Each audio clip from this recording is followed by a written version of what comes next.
Alright guys, today's project is this elegant little walnut jewelry box. It's got a neat detail on the inside. The underside of the lid is actually spalted maple for a decorative accent. And we've built this project around pre-made inserts for your jewelry. So it's really functional that way, and I think it's a fun project to build. There's lots of different ways you can go about it. You could make one small or large. This is the one we're building today. And we're also going to make use of this custom box joint jig for the Laguna Fusion F2 table saw. Stick around, we'll show you how.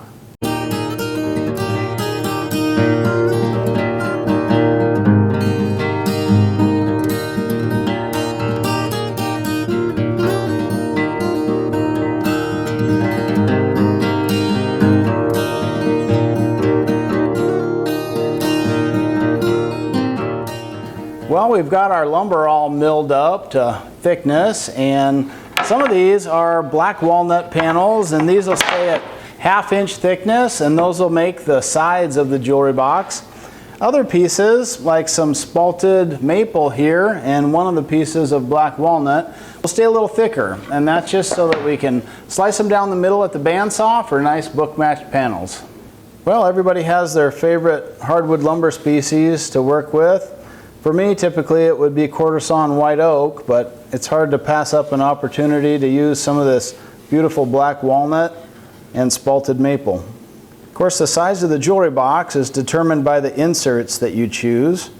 These are pre-made inserts that handle a variety of jewelry, and the nice thing is they're stackable, and so this arrangement will determine the inside dimensions that we need for our box. Leave yourself a little extra height on the sides of the box so that if anything gets stacked inside, it won't prevent the lid from closing. Okay, so we're looking to resaw this maple so that we can make some nice book-matched panels. And for that, we'll just set the resaw fence on the 1412 so that we're roughly going to split this piece down the middle, and then we'll just clean it up with the planer. Okay, so we've got a nice milled surface against the fence, and we'll go ahead and make that cut.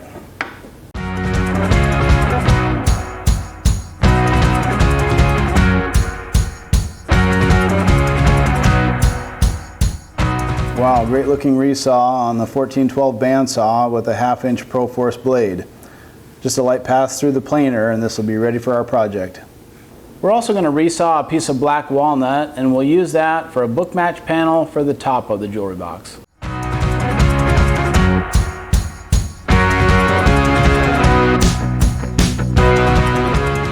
Sure is nice when your bandsaw can make smooth resaw cuts like that. Okay, so we've dressed out our panels at the planer, and they'll just come together for nice little book match panels. It's a great way to dress up the lid of the jewelry box. What do you think, Trooper? Do you like it? High five. Okay. So now that our resawn pieces are all cleaned up, we'll first glue them edge to edge. And once we have two book matched panels like that, we'll actually glue them face to face. And that's so that the lid of the jewelry box can have contrasting colors.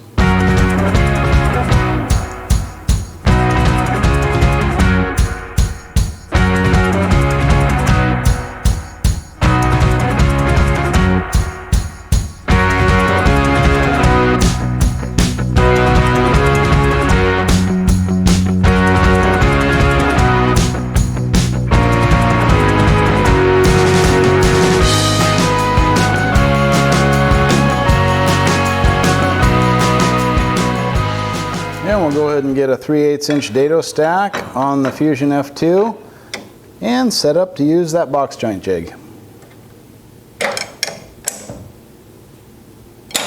You gotta love the locking throat plates on the Fusion F2. Stay firmly in place when in use. Okay, so here's my version of a box joint jig. It's actually got adjustable knobs on the back, and there's a micro adjust feature here. And that just lets you dial in the fit of the fingers so that the box joints fit precisely. It's even got a sacrificial board here to prevent any kind of tear out. If you'd like to get more information and learn how to build this jig for yourself, check out my blog. It's at lagunatools.com, and we'll link to it in the description box. When you first set up your jig, you'll use this handy little spacer. And you just want to confirm that the spacing between the indexing pin and the blade matches this spacer. The spacer then stores on the jig itself. Next thing to do is to adjust the height of the blade. So we'll raise the blade up on this Fusion F2 saw, and what we're shooting for is that the tooth of the blade stands just proud of a scrap of your actual workpiece that you're going to use. Okay, we'll make a test cut here to check the fit.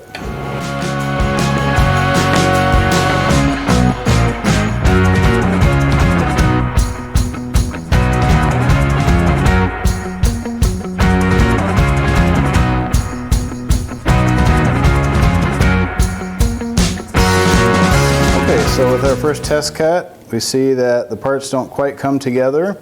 The pins are a little bit too big. And to determine how much oversized they are, we'll measure them. They're 403, and the spacing between the pins is 381. So I should be 22 thousandths of an inch difference. So if I grab my feeler gauge, I'll do 23 thousandths on my correction. And to make the pin smaller, we need to move the sliding fence to my right, and to do that we'll loosen up the micro adjust and go ahead and just back that out, and from there we'll just go ahead and set this micro adjust with the 23 thousandths feeler gauge, and then we'll go ahead and advance that micro adjust again until it contacts the gauge. And we'll tighten things up. Okay, once you have your gap set, we know we need to move the sliding fence to my right, loosen up the red adjustment knobs and make that adjustment. Hold that firm over to the micro adjust, retighten your knobs in the back, and we'll make that cut.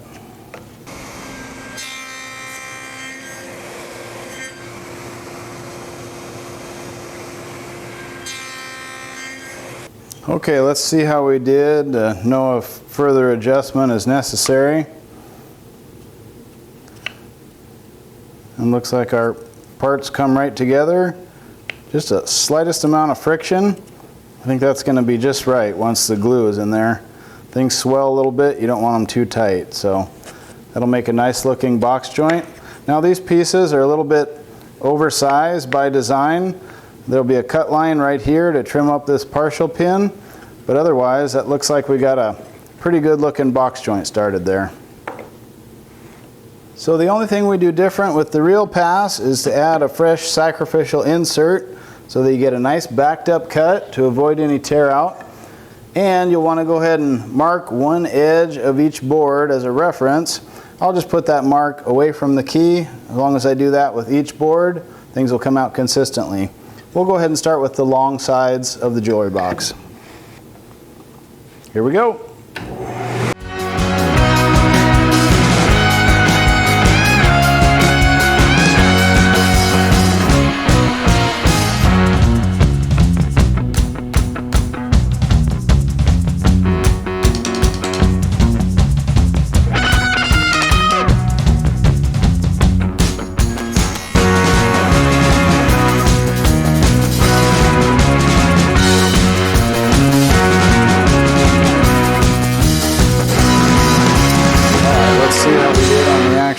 Work pieces. Boy, that is a good fit. No play whatsoever.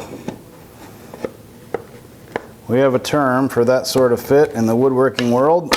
It's called butternut bingo. No gaps, no room for play, just a perfect fit. Okay, one more step to make the top. We've got these smoothed out thin panels, walnut for the top surface and maple for the under surface, so we'll get those glued together next.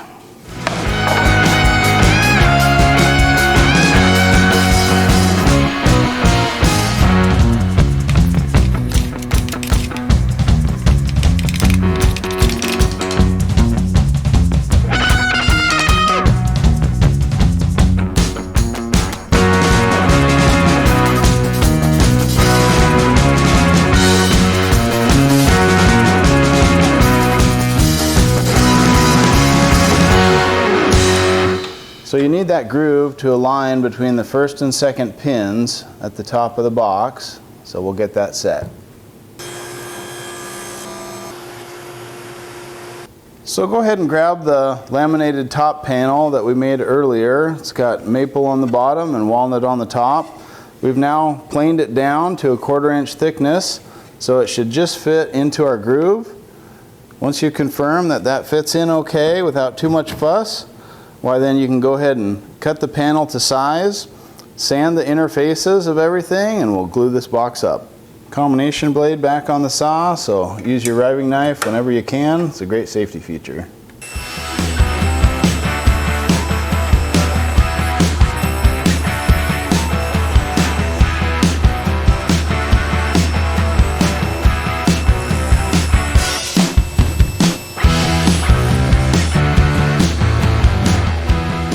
Okay, so a test fitting with the top panel in place looks good.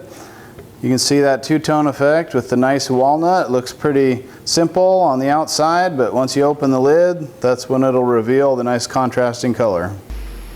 Go ahead and put a settle chamfer on the top of the box.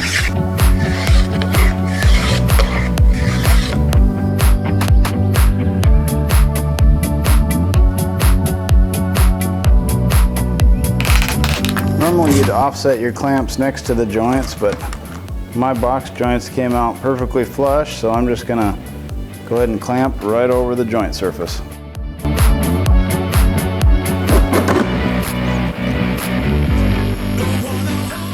So at the router table, the next step is to use a rabbiting bit, make a little recess in the bottom of the box, and that's just to receive this cedar plywood panel. We'll just use a bearing guided rabbiting bit to make the cut.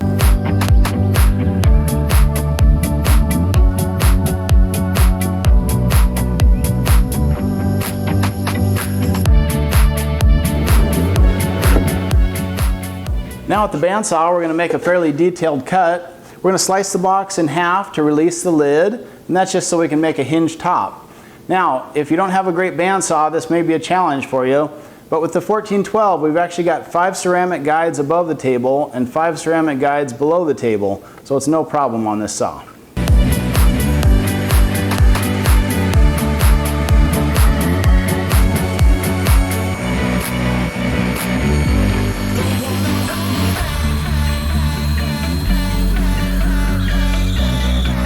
Yeah, that cut came out nice. Just a little bit of light sanding and we'll have a great hinged lid for our jewelry box.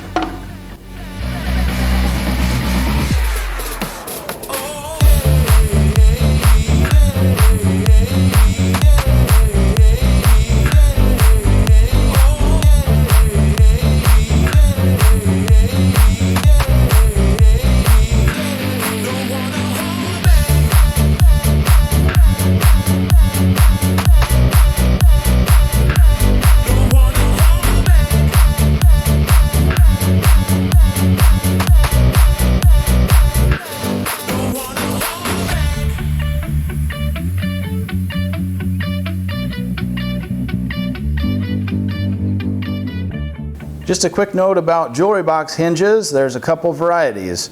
These are 105-degree hinges where they stop partway open to keep the lid from tipping back. And then there's full range of motion hinges that allow full access to the box. They both work great for jewelry boxes. Just remember to order the 105-degree ones if you want it to stop. Using prefabricated inserts is a great way to go. One less thing to build. And they're also really functional for storing your jewelry. In this case, we've got an aromatic cedar bottom. Not that you see it much on this one, but it's always nice as a woodworker to go the extra step and put quality all the way to the bottom of the box. Drop in your inserts, and this makes a great little present. A little decorative router cut functions as a finger lift, so you don't have to have bulky hardware on the front of your box. And just look at those box joints. All right guys, there it is, an elegant walnut jewelry box that you can make in just a weekend. If you want to check out more information on the Fusion F2 and the 1412 bandsaw that we featured in today's video, go to lagunatools.com. You'll find all the info there. I'm Willie Sandry. Thanks for watching. We'll catch you on the next one. Yeah, we did okay, huh, Trooper?